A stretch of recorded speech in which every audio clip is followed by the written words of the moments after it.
Do you know how amazing you are? We hear this all the time. You might have heard it from your parents growing up, a friend, a lover. But I'm talking about really how amazing you are. We are.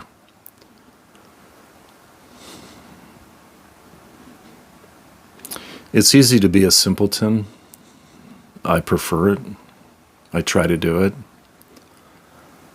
But ever since I picked up a book called Creative Visualization when I was 14 years old, a freshman in high school, feeling imprisoned, saw the programming that we're all supposed to comply to. None of it interested me. Maybe art class did. Sociology was interesting in high school. But when I picked up the book Creative Visualization, I don't remember where I got it from. It's the first book in my life that I read from beginning to end that night. And if you haven't read it, I do recommend you reading it, because it showed me a world that I knew inside existed. My parents didn't talk about it. My mom did a little bit. My siblings never talked about it. My grandparents didn't talk about it. My school teachers didn't talk about it. And I don't know why, when I picked up the book, how I knew what I was reading was accurate.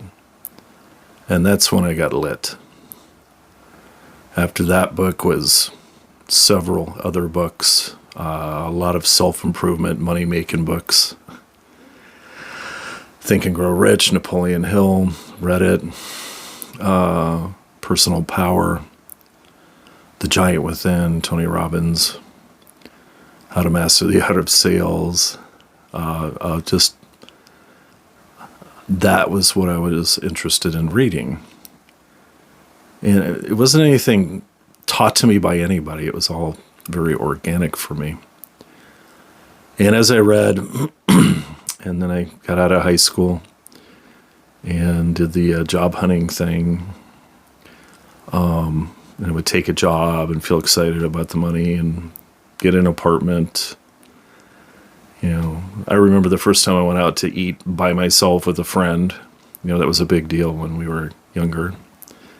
And now moving into your own place and buying a car, all these things. And then you would outgrow the enthusiasm for these things, you know, and now you see Bill writing you a letter every month. Back then, no email, no voicemail, no texting. And you might have spent more money than you should have, and now rent's due, car payments due, insurance bill is due. And then all of a sudden you see where you're caught up in some kind of trap. And so I needed more money. I need a higher paying job. I need to ask my boss for a raise. And then you have a village of people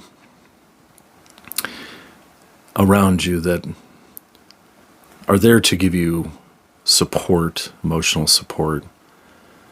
Yeah, okay, you've discovered this sucks now. To wake up 5 days a week, 6 days a week, and give 8 hours, 9, 10, 11, 12 hours of your time to your job, and pat each other on the back, and always being a hard worker, diligent. Those days that you would go in and you just would roll your eyes and lack the energy, the enthusiasm. And you knew that if you went in tired, a couple cups of coffee, and get to work, you'll get untired and you'll get into your mode. And then, so there you are. And here I am, 30 years later, 35 years later in the working world. And I can go on and on and on because I most certainly didn't have the stability I tried to with corporate jobs, things like that. I was part of mass layoffs more than once. And but the majority of my life I've been self-employed, and I'm grateful that I have that ability to take nothing and turn it into something. So there you are, locked in. And you may have a great support system around you, never complaining anymore about their job, just more interested in what we're going to do tonight, this weekend. You may get a better job. So that weekend you're going to go out with your friends and congratulate you, and you'll make more money and get a better car, buy more stuff, and then it's not enough again. And then your credit score goes way up, 750, 790, 800. They didn't have scores like that back then. They didn't go up that high. And now you have a great line of credit. You can finance things. And now you have multiple credit cards and 2 cars. You know where this is going. So very few will do something that I've done multiple times. And you'll get a taste of what I'm talking about. I've worked jobs I just absolutely hated and violated my soul, and it felt like it was a complete waste of time, which you can't replace. And out of the blue, I've just quit, not having enough money to, pay 2, 3, 4 months of bills. And I would quit that job, it could have been a horrible boss or just 15-hour days, 6 days a week of doing stuff that was just paying me money for my time. Realizing that everything I've financed gets old, breaks down, needs to be replaced, and so on and so on. But I've walked out of jobs and felt that exhilaration. As soon as you quit a job, you go out to your car in the parking lot.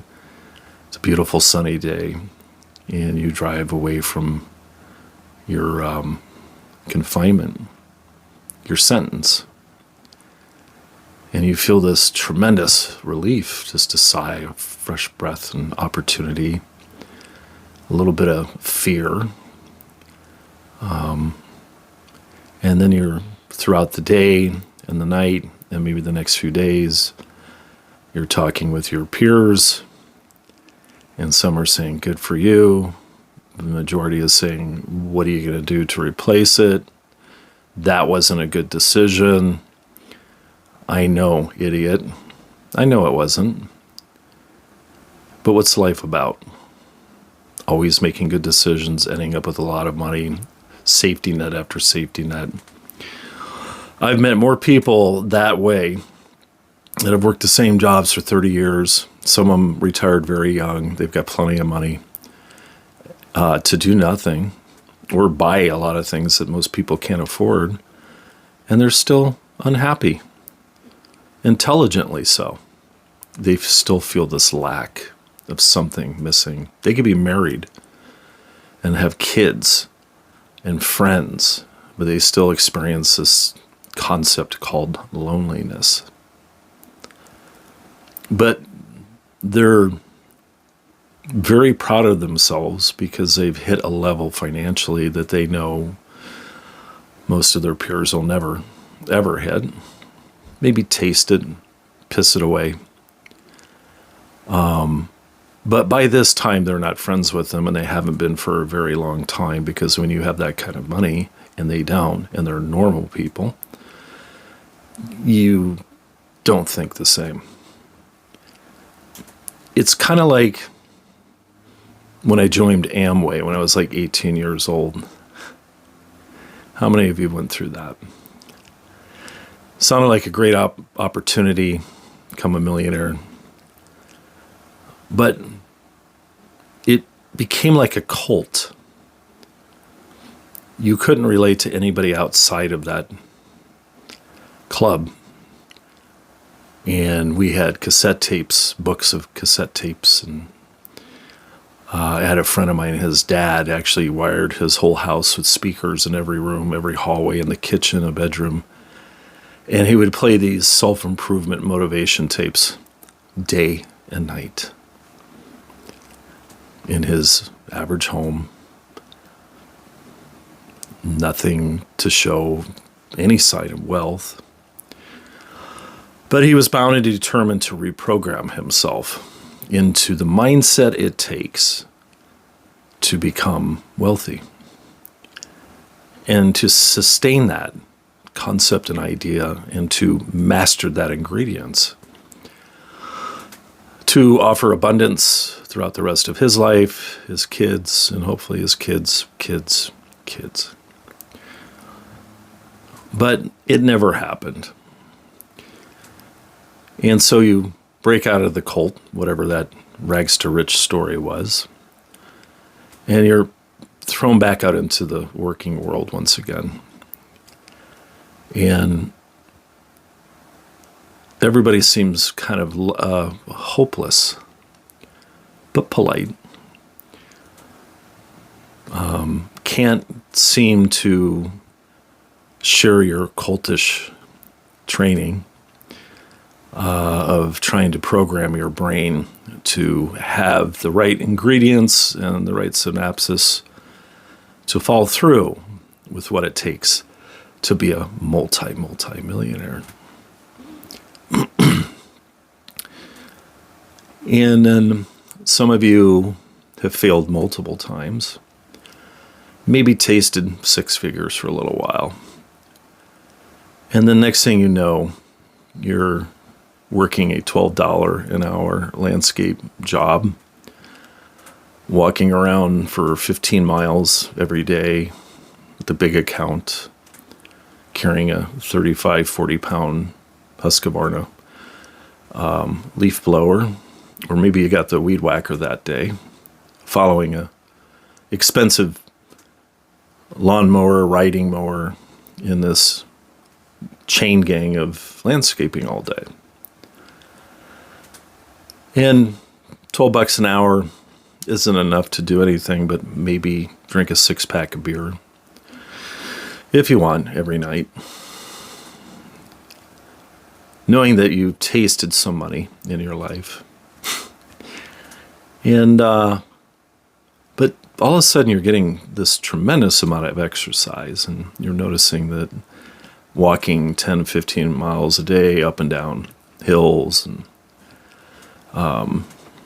in resort community, Bend, Oregon, you're feeling this energy, you're losing weight, you're tightening up.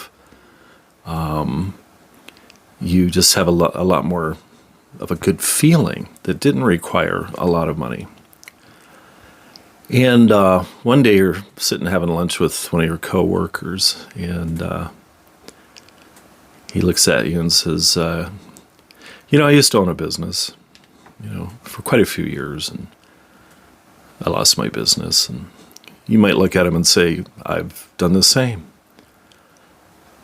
And there's a pause as you're eating your ham and cheese sandwich you made the night before in your little Glad bag.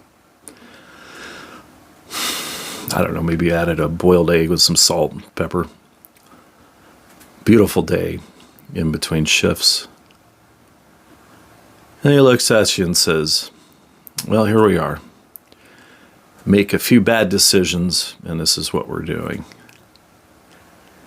And I laughed so hard. And it was one of the most pleasant moments I've had in my working life. There's many of those, like the day I woke up at 30 years old in my 10,000 square foot home with an indoor Olympic-sized pool, and I had my Porsche Gambala 930, and we had the brand new Lexus and the brand new dually pickup that was the Southern Comfort Packet, and 6,000 square foot porch all built up. House was built on a kind of a sloping canyon up in Soda Creek subdivision up in Evergreen, Colorado. And my neighbor just above me across the street was one of the Coors boys, and in my dream home. And I remember having a cup of coffee before I'm going to zip down I-70 to my office in Golden, Colorado. 20-mile ride in my dream car, wearing my Giorgio Armani suit with all my gold and the $1,600 deer hide shoes and heavily starched shirt. Sipping my coffee, I could see a mountain over here and 10 acres and just mountains at 30 years old. And a little bit of a snow smell in the air. Just beautiful. Pine trees all around. And I sat on the porch there and had my coffee sitting on the railing and just looked around in my suit, and that felt really good. It was a good time. And so we can look at our memory banks and shuffle through them and think of good times, bad times. Then as you get older and you're a practitioner of a book that you read that started the whole thing, creative visualization, which is about manifesting, and you've lost enough times and won enough times to where now you're researching quantum mechanics, string theory. And you might end up taking up Vipassana meditation and have a hard time getting into it at first because it's so bloody boring at first. But now you're this lost person in the human dilemma, multiple girlfriends, and that's just not doing it anymore either. And you're running out of ideas and your ability to sell your way into making money, being self-employed, knowing how to negotiate, but then experiencing from your friends and family members that saw your magic. They just punched a clock, paid their bills, rarely switching careers, have kids, and they're watching a person, maybe you're like this as well, that took life a little bit more seriously, knowing that there's something more than what I'm seeing. And these people that have worked the same job, and they'll start calling you flaky, loose cannon. There he goes again. As they're on medication now. They are so used to stress and conformity. They're having physical issues popping up. And I've been in thousands and thousands of retired people's homes in my previous profession and saw just how many people told me that when they retired, as soon as they retired, they were sick. The majority of them. They were just good, hardworking people that raised their family. Good parents, maybe not. Who knows? I've found personally that the nicest, most religious seemingly people are usually the terrorists when the doors are closed. That's just my observation. But you're spending a year meditating up in the mountains. Somehow you ended up there, and that wasn't the plan. And you were taught Vipassana meditation, and you didn't really believe it did anything, just relax you. And then you find out, after months of doing this, that you discover something in deep meditation, and when you come out of it, that replaces all those great experiences, all of them. Eating a sandwich, sitting in the grass landscaping and laughing about bad decisions, down to in your mansion with your dream cars and you're the boss. And then you can even sit there and look at it and say, I've lived a full life, because that's not even a smidgen of what I experienced and traveled to. And the chances I've taken and the decisions I've made, which make absolutely no sense, to the normalcy bias person, which is most people. So I never expect my YouTube channel to ever become big, because most people see a picture of a motorcycle on there, and that's how this all started. Not thinking that there was going to be any philosophy or deep thoughts involved. But this whole channel is about people like me, and the very few that I'm hoping to reach out to and help you. Because we need to come together a little bit more. Not that you're lonely. You don't experience that feeling. You just know there's very few people you can actually discuss this with any credibility whatsoever. And you watched all your friends go away. And even new ones that come, they don't last very long, because they can't keep up with your weirdness. And I'll end with this. I know there's something in the energy field. You can call it the matrix. You can call it the fourth dimension. You can call it whatever you want. But factual, I was born. I came from somewhere. Factual, I'm going to transcend out of this body with I don't know what. But I surely know who the I am is in me doesn't actually ever die. And so this world becomes like a cartoon to you. You see every trick, every measurement.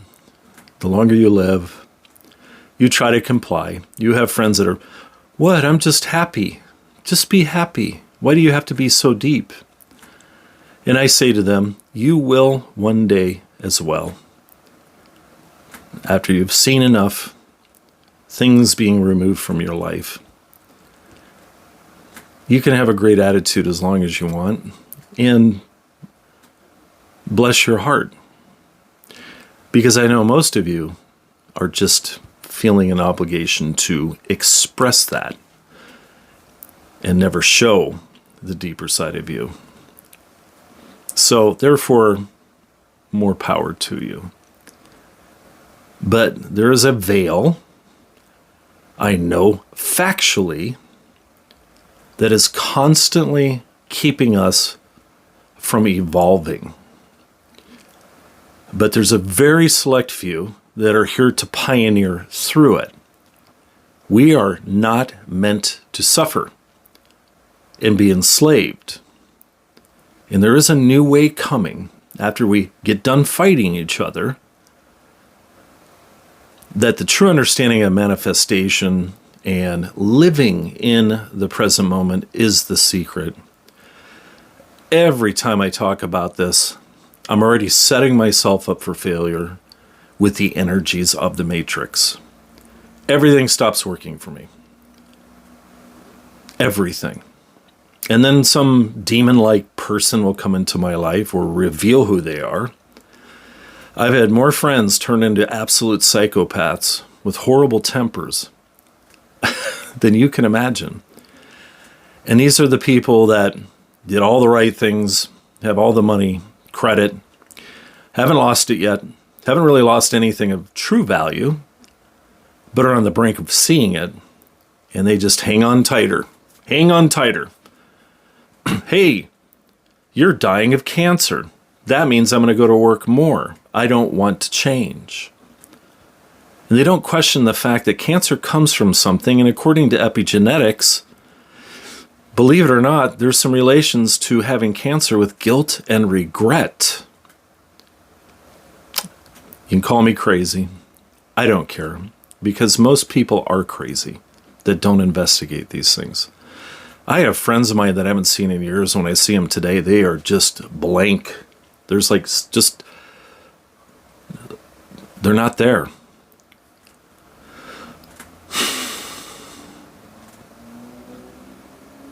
And my mission in life is to unravel what I call the null state, which is the undoubtable, factual, mathematical equation, even in this dimension, of the path of no resistance.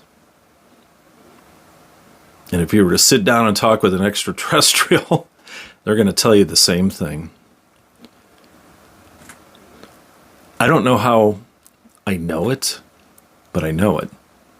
And I'm sharing it with you now, knowing that the Matrix will create Murphy's Law all over again. Stubbing your toe all day, getting your shirt caught on things, car problems, people problems, traffic moving too slow, hitting every red light. There is a conspiracy to keep us from knowing who we really are.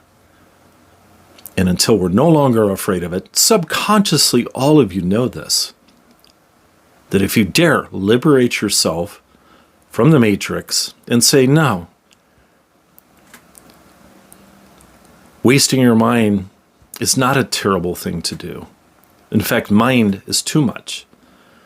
What's better is being mindful and paying attention to where your mind is taking you in this human condition. And through that study, you'll find out the one behind watching the mind and everything that's moving and coming and going. And that's what I felt when I was meditating in the mountains for that year. I saw the I am in me, tastes of it. And it's non-delusional. In fact, there was no mind involved when I would open my eyes and see the tree. I was looking at trees for the first time in my life. Like somebody thought of the word tree, and I saw it without a name. I just saw it for what it is. And it was exhilarating, powerful. So I'm reaching out to those of you who know what I'm talking about. The rest of you, just unsubscribe. You're not going to get it. I wish you will. I wish you well. I don't wish bad on you like my last friend did. Battery ran out on the light. That's time to go. Have a good day.